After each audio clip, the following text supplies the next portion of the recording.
Praise the Lord.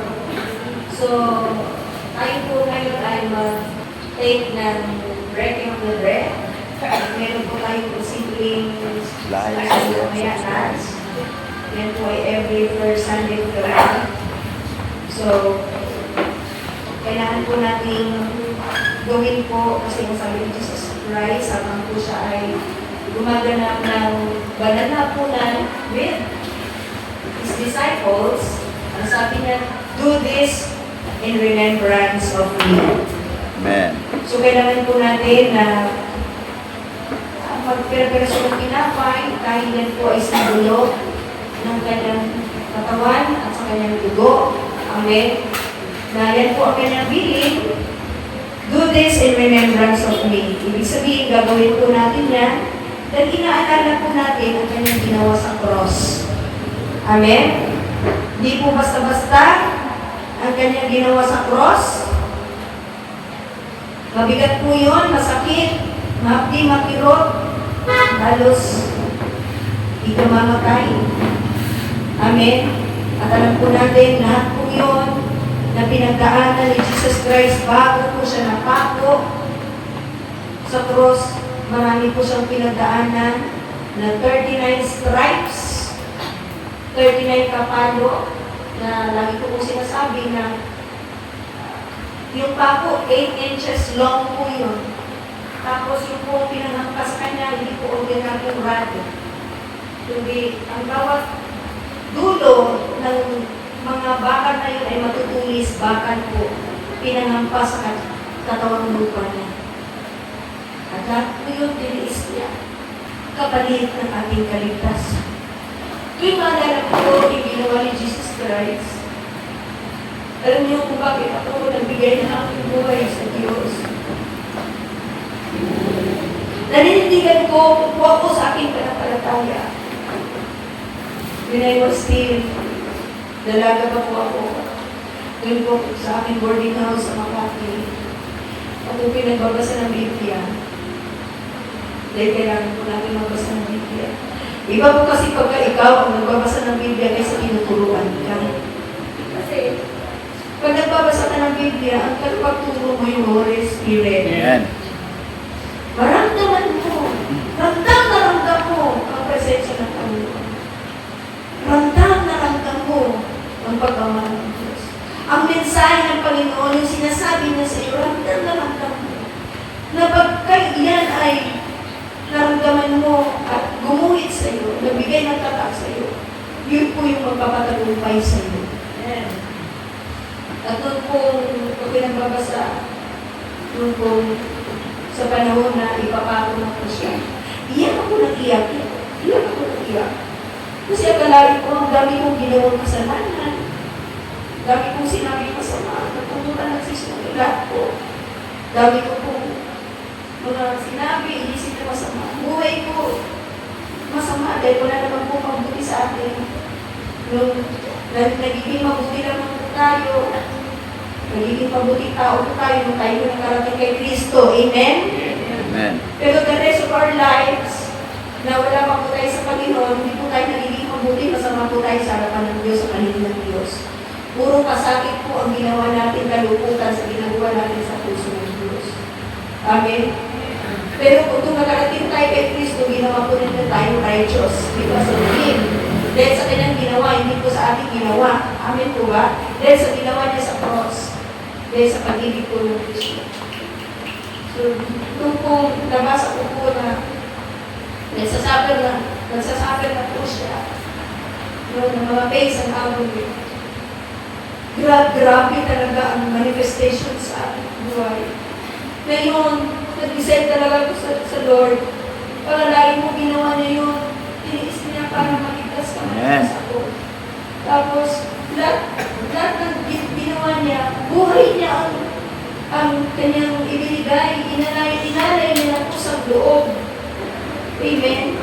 So, walang pumilit sa kanya. No, talagang yung kanyang buhay, in-offer niya. No, hindi po siya nagpakamatay, inalay talaga niya. So, dahil po yan sa pag-ibig ng Diyos sa atin. Amen. Sapagkat si Jesus ay isang masunuring anak sa Diyos. Amen. Amen po ba? So, at doon po, nagsimula po yung aking totoong paglakad sa Panginoon. Walang pumilit sa akin, walang nag-push. Wala pong sumulsul, wala. Wala po.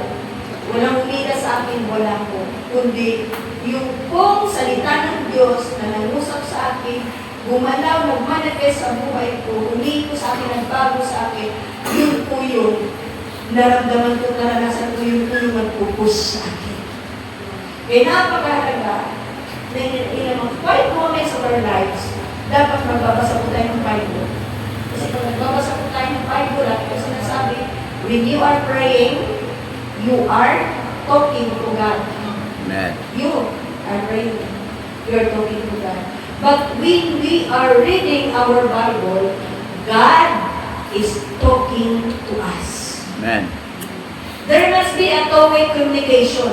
Hindi pwede na ikaw lagi lang nakikipag-usap sa Diyos. Amen? Pag gusto mo mag-push sa iyong ginagawa, kasi you need to speak, to pray to God. Yeah. Di ba? Kailangan mo itabi ang maraming bagay. Kasi kailangan mo makipag-usap dahil marami kang pangailangan, marami kang hiningi. Marami ka, ilan po ba? Pero alam niyo po ba mga kapatid? Ang pakikipag-relasyon sa Diyos it must be a two-way communication. Hindi pwede ikaw lang ang pwedeng pakinggan ng Diyos. Kailangan din, kung may relasyon kayo dalawa ni Lord, kailangan makinig ka rin kay Lord. Amen. Meron ka rin time na pakinggan mo siya. Amen. That's why we need to read the Bible. Amen. May mga reliyon po na pinagbabawal ang Biblia. Ba? Alam niyo po ba, ang salita ng Diyos, ito po yung ginamit ni Jesus Christ para siya po magtagumpay kay Satanas. Di ba? Nung tinusok po siya sa wilderness, ilang? Di ba? Amen? Sa Matthew chapter 4, di ba? 3 times siya tinusok. Pero ano ginamit ni Jesus Christ? It is written. It is written. It is written. Alam ni Jesus Christ ang salita ng Diyos. Alam niya ang nasusulat, kaya napagtagumpayan niya si Satanas. Kaya ganon din po tayo lahat, kapag alam po natin nasusulat sa Biblia, mapagtagumpayan natin lahat ng tukso kasalanan na pinagplano ni Satanas sa ating mga buhay. Amen. Ang isang tao hindi nagbabasa ng Biblia, hindi papasok ng langit, sapagkat sa Biblia naman po makikilala ang Diyos. Amen. And education is incomplete without the Bible. Amen. Sabi niya, nasusulat, hindi lamang sa tinapay nabubuhay ang tao. Tinapay nabubuhay ang tao, kundi sa bawat salita na Amen. nagmumula sa bibig ng Diyos. Pag tao ka, sa dalawang bagay ka mabubuhay. Sa tinapay, bakit tinapay ginagamit hindi na ng bigas, hindi rice? Because ang mga Hudyo ay ang pagkain na tinapay. Amen? Di bigas. Ang mga Pilipino na pumahilig sa bigas. That's why ang ginagamit ko ni Jesus, tinapay. Because they are fond of eating bread. Sa atin, snack lang po yung tinapay. At pag tinapay na ating breakfast, lalo ako, nangingilig ako niyan, wala pang pero pag rice ang aking kinais ko they're designed for our stomach is designed in eating rice. Amen po ba? Not that bread. Amen. Siguro sila ibang design ng Lord sa kanila. Amen. Is still with me? So, ibig sabihin mga kapatid, dito tayo magtatagumpay, makinig tayo lahat. Kasi ang spiritual weapons talaga natin para magtagumpay sa buhay lahat ng tuksod kasalanan. Lahat po ng alok ng sanlibutan para tayo magbangan ang ating kaligtasan sa kalangitan is the Word of God. Hindi lang po ang tagapagturo ang dapat magbabasa. Hindi ka lang po dapat makinig sa tagapagturo. Dahil tao ka rin. Amen? Amen po ba? Hindi dapat sa tinapay na bubuhay ang tao. Tao ka, tao ako. Tagapagturo ako, tao ka rin, pares tayong tao. So dapat ibig sabihin kung paano kumakain ako dahil ako tagapagturo, tao ako at tao ka rin naman. Dapat pare-pares tayo kumakain ng salita ng Diyos. Amen. Because that is the bread of life. Amen. Amen? The bread of the body, yung ating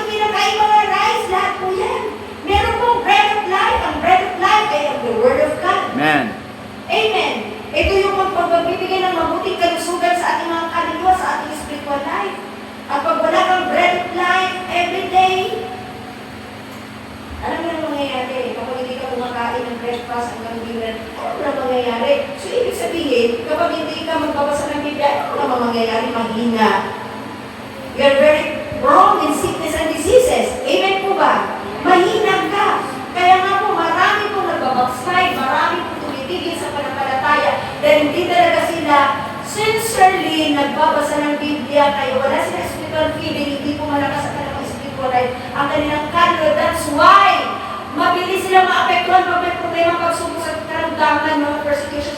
Mabilis po sila maapektuhan. Amen? Hello? Yung immune system nila, spiritual immune system, mahina. Amen po ba? So, ibig sabihin, kailangan po natin kumain ng bread of life. Kung paano po natin pinahalagaan, binubusog ang ating physical na katawan, dapat ganoon rin po ang ating spiritual life, ang ating kaluluwa. Tinatrato mo ang physical na katawan, pagising, nag-coffee, pag 8 o'clock, breakfast, 10 o'clock, snacks, 12 o'clock, lunch, 3 o'clock, snacks na naman, 6 o'clock, 7 o'clock, dinner, tapos may fitness na pa. Dapat kung paano itatrato ang iyong katawan sa pagpapakain niyan, ganoon din po ang pagtatrato mo sa iyong kaluluwa. Amen. Hindi pwede mo pong katatabaran magbasa ng Biblia because that is for your own good. Amen po ba? Amen. Ayaw ng Diyos na hindi ka magtatagumpay sa buhay niya ito. Because it is done, it is finished 2,000 years ago. He made the victory for us. Tapos, talunan ka. Hindi mo kaya. Hindi mo na yan dapat bukang bibig because we are victorious forever. It is finished. It is done in the cross, in the Calvary. Amen po ba? Amen. Just speak life. Kahit wala kang pera, marami akong pera. Let's pray. And there is power in tongue. May kapangyarihan ang bawat sinasabi ko. Kaya ang mga Kristiyanong tunay ay bawat po yan magsalita ng negative. Ako, hindi ako nagsasabi ng sakit. Kahit naramdaman ko, hindi ko sinasabi may sakit ako. Ang ginagawa ko yung sakit, kinakausap ko, umalis. Kasi kumuha ka na ng digest, kasi masakit yung ulo ko. May wala akong masama doon sa mga gamot. Grasya ko yan ng Diyos. Amen po ba? Ang gamot ay para sa lahat. Ang himala ay para sa manampalataya. Amen. Amen. Generally, ang gamot para sa lahat. Kasama po ang manampalataya roon. Pero kung gusto mo ng himala, manampalataya ka. Amen. Pero hindi ibig sabihin, uminom ka ng gamot, wala kang manampalataya. Because, di ba, habang uminom ka ng gamot, nagpipray ka rin. Nagpipray ka rin eh. Amen po ba? Yung ate-ate, kung naligaw sa kanya, mami, parang binabarin na yung ulo ko. 1 week na po ito, masakit yung lalamunan ko. Sabi ko, maghambol ka. Sabi niya, mami, ganyan po, nilalagdag ako, hindi dalo sa mga kailangan. Hindi yung pala pag-napagod. Sabi ko, maghambol ka sa Lord. Alalahanin natin na ang pinapaalagaan ni Lord, hindi lang ating kaluluwa at espiritu, ang pinalagaan ni Lord sa atin, yung physical na katawan. Amen? Di ba ang sabi ni Paul sa 1 Thessalonians 5:23, manatiling walang kapintasan ng iyong katawan, ang espiritu ng iyong kaluluwa. Amen po ba? Amen. Dapat malusog si katawan, malusog si espiritu, malusog si kaluluwa. Yung silang tatlo malusog. Dapat yan, binubusog lahat, binavitamins. Amen po ba? Kung ang trato mo sa physical, pinag-exercise, lahat po yan ay dapat pinatrato mo rin sa iyong spiritual life. Amen. Marami kasi tayo, marami din si Kristiyano, pinabayaan ng iba. Puro na lang. Hindi naman sama po spiritual. Maganda po yun eh. Pero huwag mo kalimutan na sa katawan mo ka pa. Hindi kasi Darna. Si Darna, hindi po yung mga fantasy na po yun eh. Hindi po, fantasy na po yun. Mga Spider-Man, fantasy po. Mga idol na rin yung mga kabataan. Kasalanan po sa Diyos pagka ating po pinalaki ang mga bata dyan sa Spider-Man, mga Wonder Woman. Hindi po totoo yan. Palagin po natin sila kay Wonder of Jesus. Amen. Amen? Praise God. So mga kapatid, dapat po, yumaman po tayo sa may spiritual na bagay. Amen? Amen. So balik po tayo. Alam niyo po ba, kasi mag-break po tayo, bago po tayo pumunta doon sa ating pinaka-topic. Alam niyo po ba kung bakit ginawa ni Jesus Christ yun na siya po ay inalay ang kanyang buhay, ang kanyang physical na katawan ay napako sa punong kahoy. Amen, napako yun, ginawa niya yun upang may dalawang bagay na dapat, dahil 2,000 years ago, ginawa ko niya yun. May dalawang bagay tayong gagawin sa ating buhay. Ano po yun? 1 Peter 1:24, upang tayo ay mamatay na sa kasalanan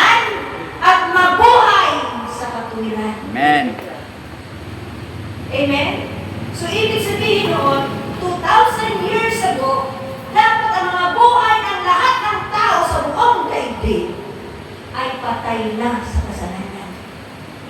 Galabitin mo yung katabi mo, kumusta ka? Patay ka na pa sa kasalanan. Yes! Akalain mo, hindi pa sabay sa ginawa ni Jesus Christ. Nabugbog siya. Nagpabugbog siya para mamatay ka sa kasalanan. Di ibig mo ba? Nasaktan ka siya para mamatay ka sa kasalanan. Amen. At gumaling ka sa iyong sakit at karamdaman. Amen. Amen po ba? Kaya huwag kang matakot na may sakit ka, mamamatay. Huwag kang matakot. Si Satan yung pananakot, kaya huwag kang makinig sa mga takot. Lahat ng takot hindi galing sa Diyos yan. Evil spirit yan. At yung takot, espiritu yan, buhay yan. Kapag in-entertain mo yan, makakagalaw yan sa buhay mo. Kaya dapat hindi mo in-entertain yung spirit of fear. Amen. Sino mo natatakot ka? Takot ka? Ibig sabihin, yung takot, espiritu yun, may buhay yun. Kasi, di ba? Namumove ka kung natatakot ka. Ibig po ba? Ibig sabihin, ang takot ay espiritu, masamang espiritu. Pero, ang sabi po ni Paul kay Timothy, 1 Timothy chapter 1:7, wala ko nagkakamali, hindi tayo binigyan ng Diyos ng espiritu ng takot. Marami tayong pinatatakutan sa buhay. Mga kabataan, takot kayo sa mga future ko. Ako din naman, takot din ako sa future ko nun, pero nung nakarating ako kay Cristo, hindi na ako natatakot. Amen. Kasi alam ko, ang sabi sa Psalms 37 verse 4, delight yourself in the Lord, and He will give you the desires of your heart.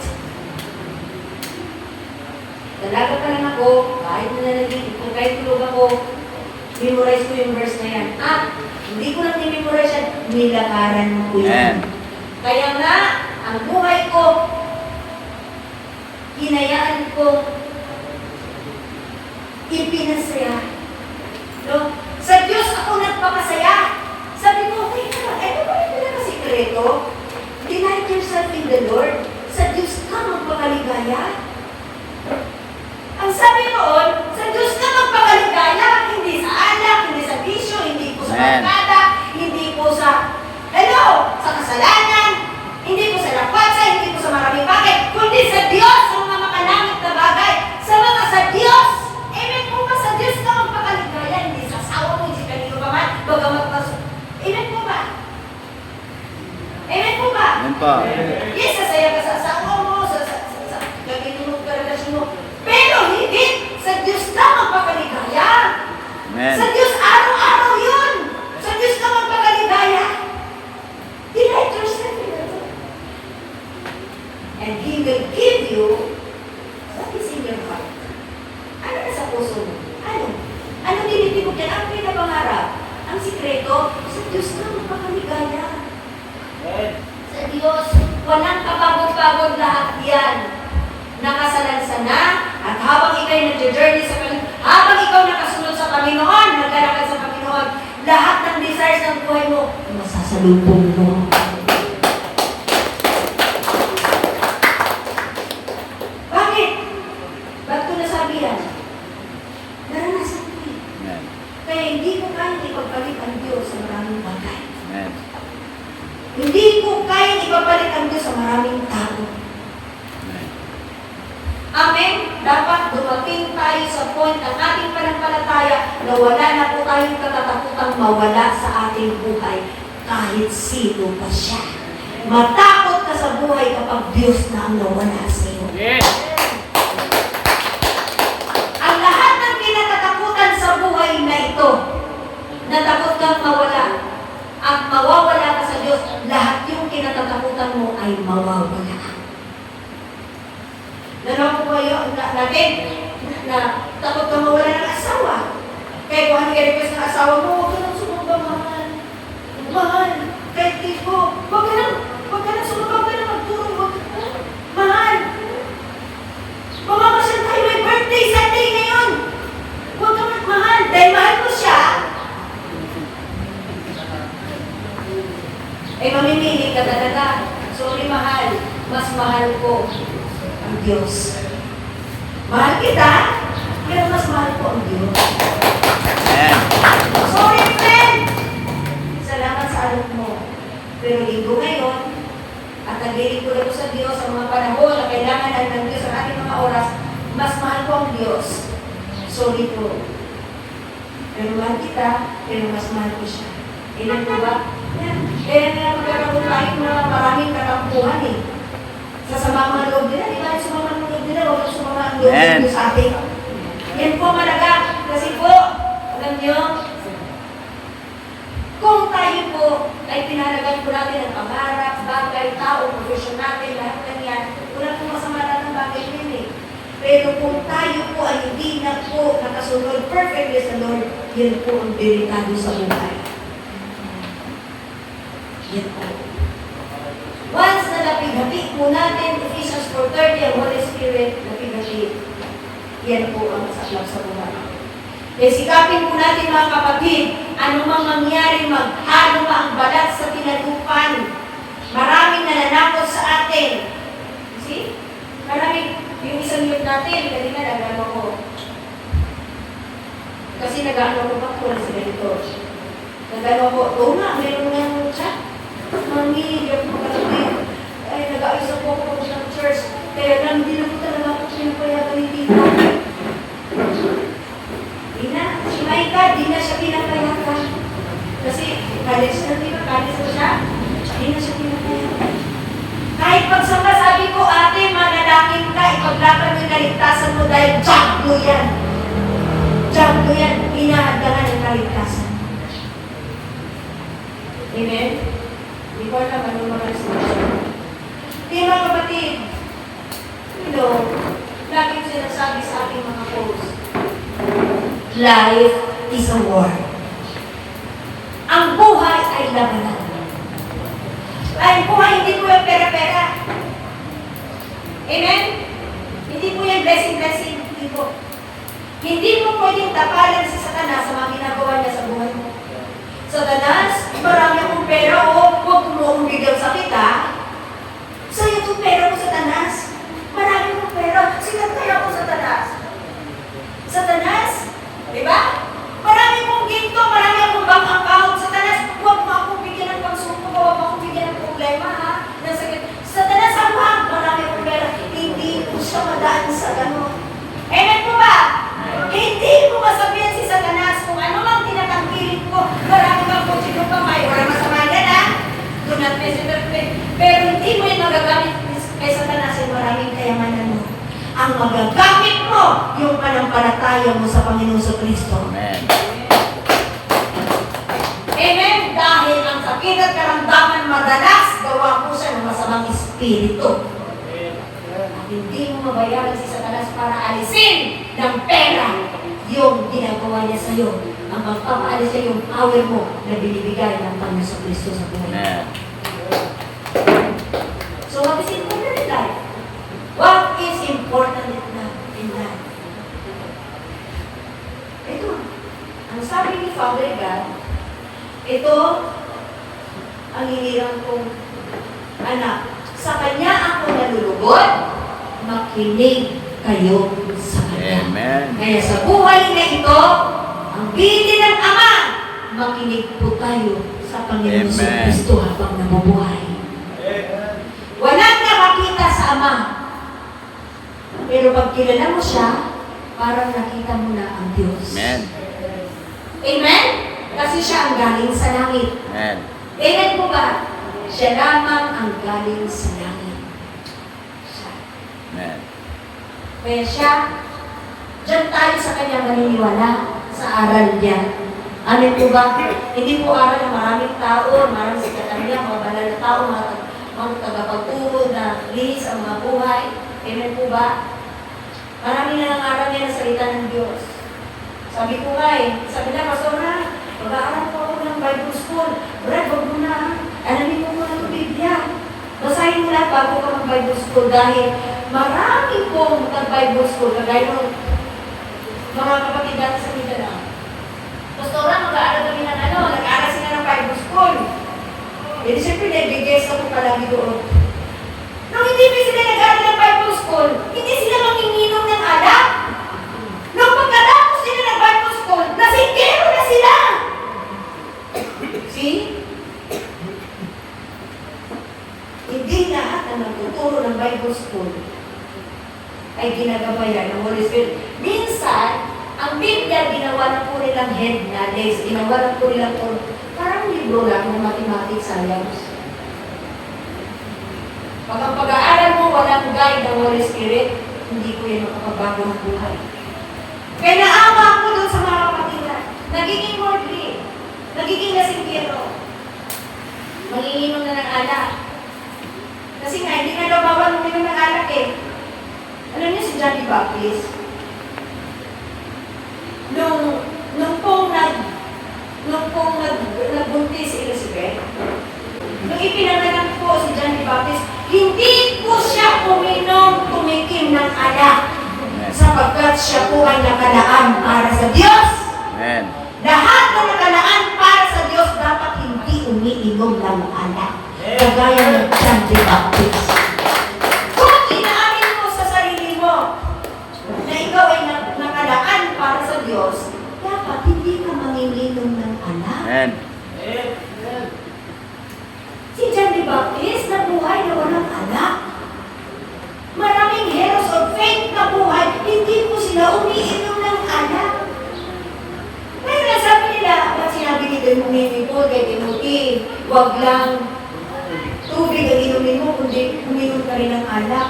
Hoy, kapatid, baka na-misread ka. Yung alak noon, grapes po yun, medicinal. Kasi si Timothy laging sinisikmura, sumasakit ang tiyan. Eh ngayon, ikaw pa laging sinisikmura? Kaya ka laging uminom ng alak. Si Timothy, iba po yun. Mahina ang kanyang sikmura, kaya pinapainom siya ng medicinal wine, which is grapes po yun, medicinal wine. Eh ngayon, yung gin, sintihan mo alcohol, susunugin yung bituka mo. Yun yung pinahawakan ng mga Kristiyano maligam-gam. Mga worldly, burahin na po yan. Si John the Baptist, be like John the Baptist. Si John the Baptist, hindi po siya uminom ng alak dahil siya po ay nakalaan. Vessel po siya ng Lord. Kaya hindi po siya kahit kailan tumikim ng alak. Amen. Karabitin yung katabi mo. Ikaw din ha. Kung bigyan inumin niyo, wag alak ha. Ginagamit ni Satanas sa maraming Kristiyano yung verse na yun na Timothy. Eh, hindi naman pinaniwanan ng maayos. Kung bakit pinapainom ng alak si Timothy, laging sinisikmura. Kaya pinainom ng katas. Yung alak kasi yung katas ng grapes po yan. Medicinal. Pero ngayon yung gin, sindihan mo, nagliliyab, susunugin ka talaga. Eh maraming nagkakasakit sa nansi. Eh kung sana yung mga alak kayo na iniinom natin, eh sana gumagaling yung sikmura natin. Eh bakit nagkakaroon ng sakit sa baga, sa lungs? Mali, mag-ingat po tayo sa mga nag-interpret ng Biblia. Amen. Amen po ba? Amen. Kaya nga, magbasa ka ng Biblia para hindi ka madaya eh. Huwag kang maniniwala kay pastor, sino man nasa pulpito, ikaw mismo. Tuklasin mo. Amen. Amen! Praise the Lord. So mga kapatid, bago po tayo mag-partake, no? Kung bakit ginawa ni Jesus Christ yun, no? Na inalay po niya, napako po siya sa cross, sa punong kahoy, upang tayo po ay mamatay na sa kasalanan at magbagong buhay. Amen. Bago na ba tayo? Amen. Namatay na ba tayo sa kasalanan?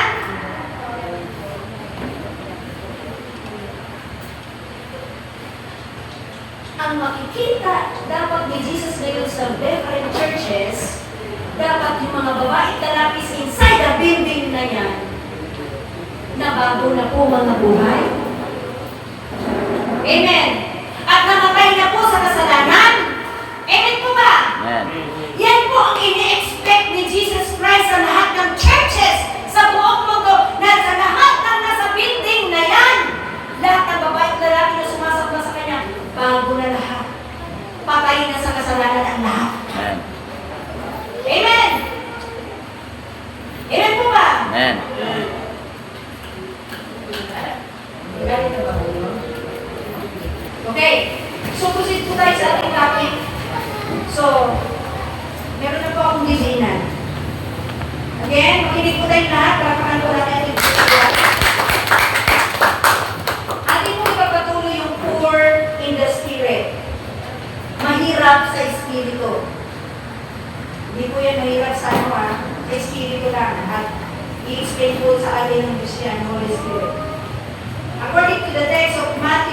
5 verse 3, sabi po dito ni Jesus Christ,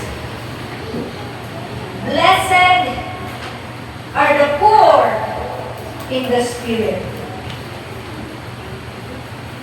Ano yung spirit blessed? Pinagpala siya ng Diyos. Amen.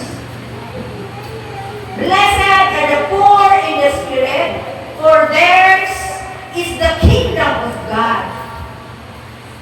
Or heaven rather.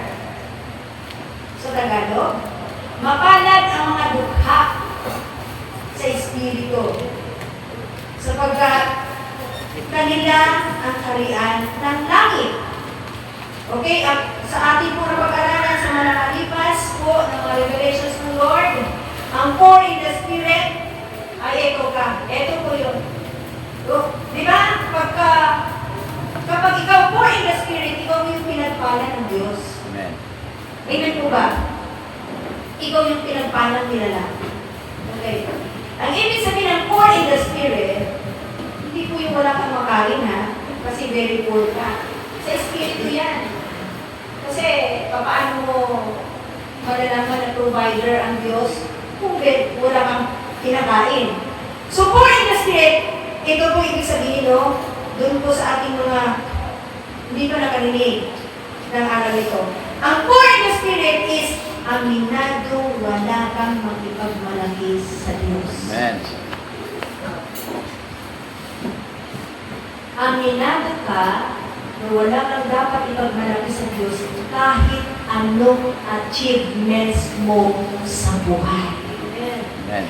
Kahit marami kang pera, marami kang kotse, marami kang lupa, marami kang kaymanang bank accounts, marami ka pong tinatangkilik dyan sa buhay mo, sikatanyag ka, marami kang tinapos, lahat ng kurso, natapos mo na, pag-aralan mo na, kahit natakuban ka pa, nakoberan ka pa, ng maraming riches, wealth in this world. Hello?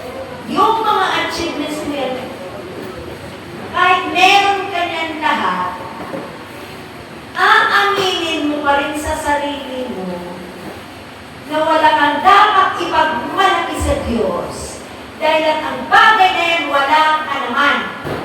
Amen? Lahat ng bagay na ipinagmamalaki ng mga taga-sanlibutan, ng mga mayayaman, hindi ko masamang mayaman ha, kailangan natin umaman lahat. Amen? Sumagana. Okay, lahat po ng mga bagay na ipinagmamalaki ng sanlibutan na nang-achieve ng mga taga-sanlibutan, lahat po yan ay temporary. Amen? Amen. Temporary. Lagi yung buhay natin. Temporary po yan. Dapat di po natin ipagmalaki na pogi ako, maganda ako, di ba, sakit ako, di ba, ang kinis-kinis ko, Miss Universe ako, Mr. Pogi. Dapat hindi mo ipagmamayabang yan. Kasi yung buhay mo na yan, katawang lupa mo na yan, babalik din yan sa lupa. Amen po ba? Amen. Amen. Yan po ang poor in the spirit. Umaamin ka na sa kabila ng mga achievements mo, pinag-aralan mo, nakamtan mo dito sa lupa, ay umaamin ka na wala kang dapat ipagmalaki sa Diyos. Dahil wala ka naman talaga yan. Dahil nung ipinanganak ka, wala kang gamit na eh. Amen? Hindi ka na may pinanganak, may titulukan na. May kotse ka na, may minana. Wala kang gano'n. Amen po ba? Wala kang daladala. Amen po ba? Kaya nga po sinasabi ko, nung lumabas ka, ang daldala mo, Amen po ba? Yan lang! Lagi ko sinasabi mo lang ipinanganak na tumatawa. Amen? Amen po ba? Amen. Yung kasama, ibig sabihin mo, may mensahe ang Lord doon sa pag-try mo. Amen? Kasi ang buhay ay puno ng kapighatian. Amen. Kahit marami kang pera, sikatanyag ka, still may kapighatian pa pa rin maramdaman. May burdens ka pa rin maramdaman. Amen po ba? Iiyak ka pa rin. Amen po ba? Sa kabila ng mga achievements mo, may kalungkutan pa rin, may pag-iyak pa rin. Amen po ba? Amen. Kasi nga, yan po ang pinahatid ng isang bata ipinanganak. Uha! Ibig sabihin nun, wala nang gagawin sa buhay kundi Pagluha. umiyak. Amen po ba? Pwede umiyak sa kagalakan o umiyak sa kalungkutan. Amen po ba? Amen. Yan ang buhay. Life begins with a cry at ends with a sigh. Buntong hininga. Di ba? Pag ang kamatayan, ganon, it ends with a sigh. Begins with a cry, ends with a sigh. That's life. Amen po ba? Amen. So what I mean is, this is church. Yung poor in the spirit, na sa kabila ng marami kang achievements na dating na impok sa buhay na ito, ano man yan. Walang masama yan.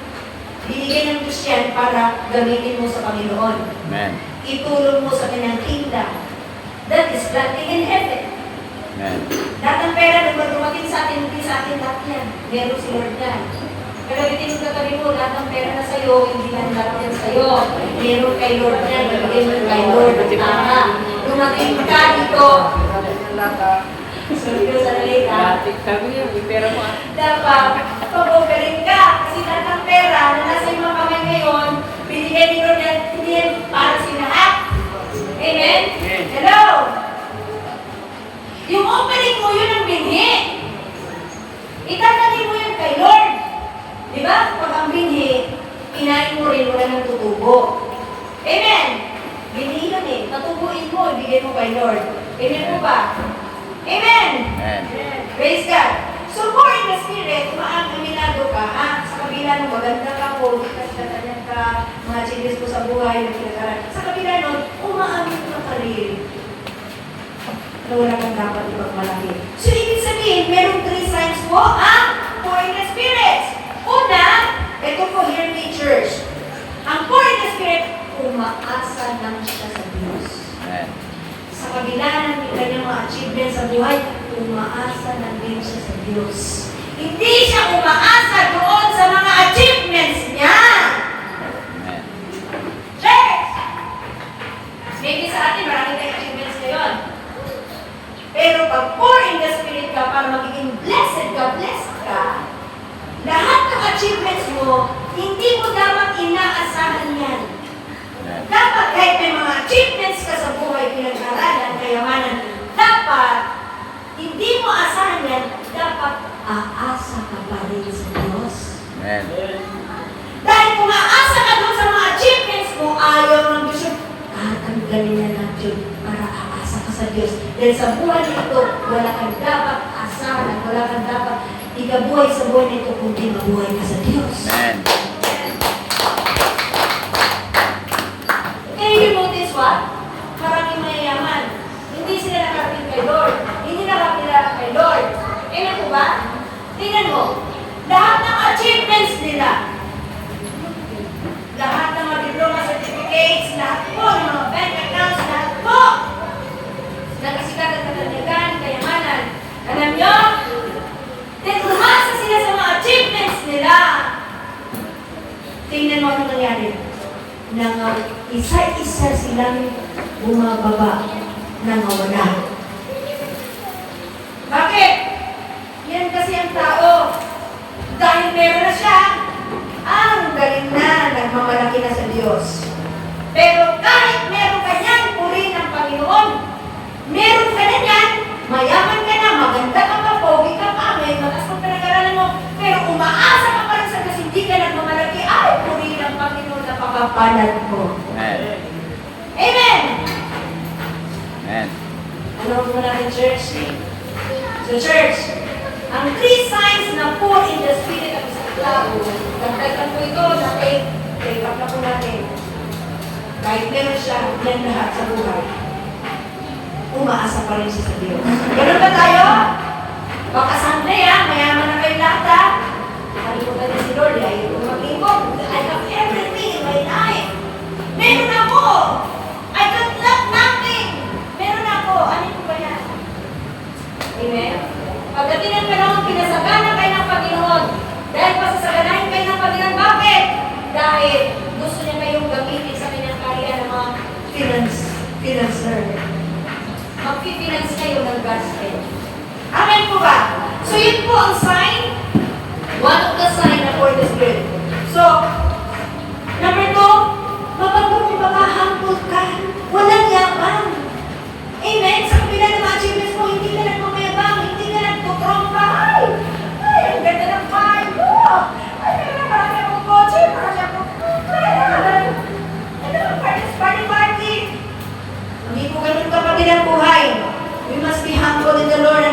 must give thanks to the Lord. Amen po ba? Amen. Dalawa po ba natin? Pangatlo, alam mo, kailangan niya. Alam na kailangan niya ang tagapagligtas. Ang poor in the spirit, sa kabila ng kanyang mga achievements sa buhay, sinasabi niya sa sarili niya na kailangan ko pa rin ang Diyos. Amen! Kailangan ko pa rin tagapagligtas. Kaya kailangan ko pa rin sumamba. Kailangan ko pa rin manalangin. Kailangan ko pa rin magbasa ng Biblia. Kailangan ko pa rin maglingkod. Amen po ba? Amen. Ganyan ang mga poor in the spirit. At kung ganyan ka sa buhay mo, you are so very blessed. Amen. Napakalulat ito. Yan ang tunay na kayamanan, mga kapatid. So, titingnan natin, kapatid. Meron pong isang church sa Revelation. There are 7 churches, no? Sa Revelation, na itong 7 churches na ito, sila po yung ilawan. Ibig sabihin ng 7 churches in the Revelation, sila po yung ilawan sa sanlibutan. Sila po yung gagamitin ng Lord para maligtas ang sanlibutan. Itong 7 churches na ito, may kanya-kanya silang kahinaan. So may meron po mga messages, ang Diyos, binaba kay Jesus at binaba kay John. Okay? Now, unahin po natin yung kasi ito po ang Word of Spirit, no? Unahin po natin yung isang church na Laodicea Church. Alam niyo po ba, ang Laodicean Church, meron po sila marami po silang meron po silang 3 bagay na tinataglay. Ito ang Laodicean Church sa Makinig Church. Okay?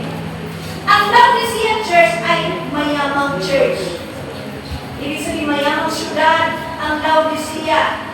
Hello? Makinig ko rin lahat. Sila po ay may bangko at ginto. Maraming bangko sa kanila at maraming ginto. Sikat sila sa 3 bagay, di ba? Okay? Yan, unang kasikatan nila, may mga bangko sila at may mga ginto. At sila po yung mga financial, center. Ang lugar nila ay mga financial center. Okay? So, ibig sabihin, mayaman sila. Number 2, okay? Mayaman sila sa itim na lana. Ibig sabihin ng itim na lana, okay, ito po yung ginagamit para sa paggawa ng damit.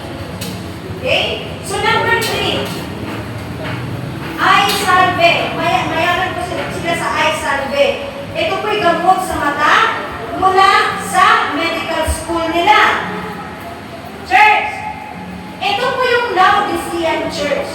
Now, titignan natin mamaya kung ano po sa kabila ng kanilang kayamanan, no? Maraming bangko, maraming ginto, mayaman sila sa paggawa ng damit, at meron silang gamot sa mata. Titignan natin kung ano po yung sinasabi ni Jesus Christ sa kanila. Okay. Ang sabi ni Jesus Christ sa kanila, sa Revelation chapter 3 verse 17, sapagkat sinasabi mo, ako'y mayaman. Self-declaration, Sabi ng Laodicean Church, mayaman ako. Basahin natin sa English. Revelation chapter 3, 16, 18. So because you are lukewarm, neither hot nor cold, I am about to spit you out of my mouth. Sabi po ni Jesus sa Laodicean Church. Verse 17, you say, I am rich. Diba? Mayaman ako. I have acquired wealth and do not need a thing. Grabe, no? Ang galing, ang yabang. Ang sabi ni Jesus, but you do not realize, okay, that you are rich, pitiful, poor, blind, and naked. See? Ang sabi po ng Laodicean Church, ako'y mayaman. Pero, alam nyo, yung sinasabi ng Laodicean Church na mayaman siya, yun din ba ang kayamanan ni Lord na katanggap-tanggap sa Diyos? Hindi. Kasi ang sabi ni Jesus, you do not realize that you are rich, you are wicked, you are poor, you are blind, and you are naked. Church, ano pong sinasabi po doon ng Panginoon? Na ito pong inaangking ng Tagalog-Christian Church na mayaman sila sa bangko, sa pinto, sa itim na lata, sa mga salve. Diba? Tatlong bagay na pinangawakan nilang kasikatan. Pero, itong kayamanan na ito, church, hindi ito ang uri ng kayamanan na ibig at gusto ng Diyos. Ang ibig sabihin ng Laodicean Church, iglesia na to, church na to. Ano ibig sabihin ng iglesia? Kalipunan ng manampalataya ni Kristo. Kaya kung tayong lahat naniniwala kay Kristo or any group naniniwala kay Kristo, iglesia siya ni Kristo. Amen. Bagamat mayroon talagang din group na talagang in-embrace na yan na sila lang, pero nagkaroon lang po sila siguro ng konting hindi pagkaunawa ng konting kasi ang ibig sabihin ng iglesia ni Kristo, kalipunan ng manampalataya ni Kristo. Amen. Hindi lang po yan pwede sa isang group. Ibig sabihin, kung tayo po yung naniniwala kay Kristo, may naniniwala pa rin doon eh. May naniniwala pa doon sa isang bisayas dito sa buong mundo. Ano na ba iglesia ni Kristo? Sila din naman ang iglesia ni Kristo. Sapagkat naniniwala sila sa katuruan ni Kristo. Amen. Hindi po ba? So tayo din naman po ay iglesia ni Kristo. Alam pa po natin ito, si Lord. Now, church, ang sabi po roon na I am rich. Mayaman siya, sinaganyan siya, lahat. Ang Laodicean Church, hindi na po niya kailangan, I don't need a thing. Hindi na po, kasi nandyan sa akin lahat. Pero alam niyo po ba ang sabi ni Lord? You do not realize. Doon sa mga mayayaman na, dapat merong ipare-realize, dapat meron ang mga mayayaman, si Katatanyag, mga maraming achievements, dapat huwag kayong tumigil dyan sa buhay na yan. Na meron na kayong mga kayamanan na yan. Wag! Dapat ma-realize mo. Dapat meron ka pang dapat ma-realize na yung mga kayamanan na achieve mo, mga pinag-aaralan na mataas. Hello! Mga sikatan na katanyagan na na-achieve mo, huwag kang tumigil dyan, dapat ma-realize mo. Amen. Na hindi yan ang tunay na kayamanan ang nais at ibig ng Diyos. Mamaya, sasabihin ko po sa inyo pag may oras pa. Ang bilis na oras. Okay? Kahit mayaman siya, kahit hindi na po niya kailangan pa rin, meron na po siya lahat. Pero, dapat niyang ma-realize na siya daw ay bulag, ubad, amen, mahirap, dukha, kawawa, lahat na lang. Lahat na lang. Hindi pala ibig sabihin mayaman ka, kapatid, ito po. Baka sabihin natin mga mayaman din ako kay Lord.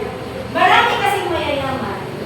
Talagang ang pilay nila nakataas. Kung tumingin sa mahirap. Diba? Amen, dahil kaya na kasi natin. Ikaw, gusto meron ka na, huwag ka pinag-aralan, grade 1 ka na, grade 6 ka na, hindi ka na nag-graduate, doktor ako, abogado ako, di ba? Wala masama yan, ha? Amen po ba?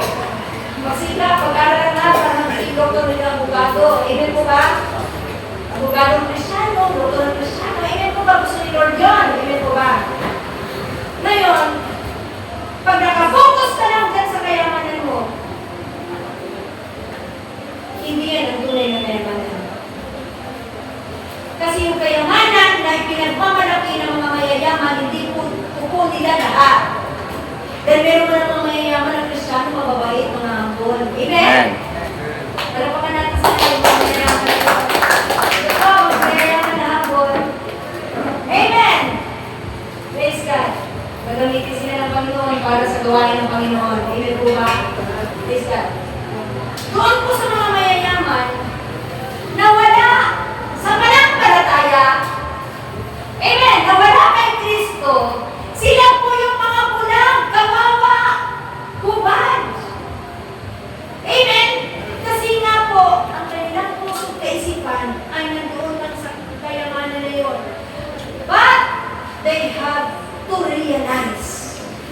Dapat nilang ma-realize na kahit pala ako mayaman, kung wala ako sa pananampalataya, hindi ako kuligtas, wala ako kay Kristo, dapat ma-realize ko na kawawa pala ako. Mahirap pala ako sa Diyos. Habag-habag pala ako, hubad pala ako. Amen po ba? Ang ibig sabihin ko rito, ang taga ng Laodicean Church, mayaman sila sa bangko at dito, pero pobre sila sa Diyos. Are we listening? Amen. Pwede kang mayaman sa bangko at dito, maraming kayamanan, pera, sa ibabaw ng daigdig nito. Pero, pobre ka pala sa Diyos. Mahirap ka sa harapan ng Diyos. Hindi ko po nilalata ng mayaman ng kanila ako sa Diyos. Amen? Meron silang mga itim na lana na ito po'y gagamitin para pangdamit. Hello? Pero sila'y ubad sa harapan ng Diyos. Nakuha niyo po? Sana po makapag-reflect po tayo kung meron tayong mga pananaw na ganyan. Amen? Meron silang gamot na salve, pero bulag sila sa katotohanan. Are we listening? Pwede palang mayaman ka, pero pobre ka sa Diyos. Pwede palang branded yung mga gamot-damit mo, yung mga suot mo, branded. Ang gaganda, ang mamahal, milyon. Ang bangko, milyon, ang damit mo, milyon. Pwede pala yun, pero ubad ka sa harapan ng Diyos. Are we listening? Amen. Pwede palang may gamot ka sa mata. Hello, lahat ng gamot sa mata kasi mayaman ng Laodicean Church. Ang Laodicean lugar. Pwede palang sila may gamot sa mata, pero bulag sila sa katotohanan. Are we listening? Amen.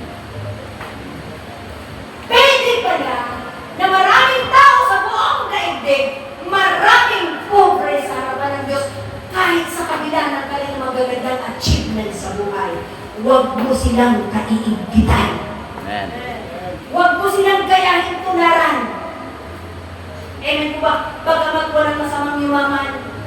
Kasi para nabili nun yung pera mo, para tumulong sa kanya, sa pag-finance, sa gastin. Amen po ba? Hello? Yan ang dahilan kung bakit tayo pagyayamanin ng Diyos para magamit ang ating mga pera para sa Diyos. Amen. Pero ang mga mayaman na pobre sa Diyos, hindi nila kaya gawin yun. Pobre na sila sa Diyos, wala nang spiritual riches. Amen po ba? Ano po ba natin, church? Now, amin pong isulat niya sa ating kalang espiritu na someday, ikaw ay magiging mayaman, nawa magiging mayaman ka rin sa Diyos. Someday, nakasuot ka ng mga branded na sapatos ng mga damit. Hello! Yan ang Diyos natin mayaman. Nawa, hindi ka hubad sa harapan ng Diyos. Someday, medyo nalalaro-laro yung mata mo, kailangan meron ka ng pambili ng gamot. Sana hindi ka bulag sa katotohanan. Amen. Amen po. Ano po ba natin, church? Kulang ating oras. Sa susunod natin ipagpatuloy, tayo natin tumayo sa Panginoon.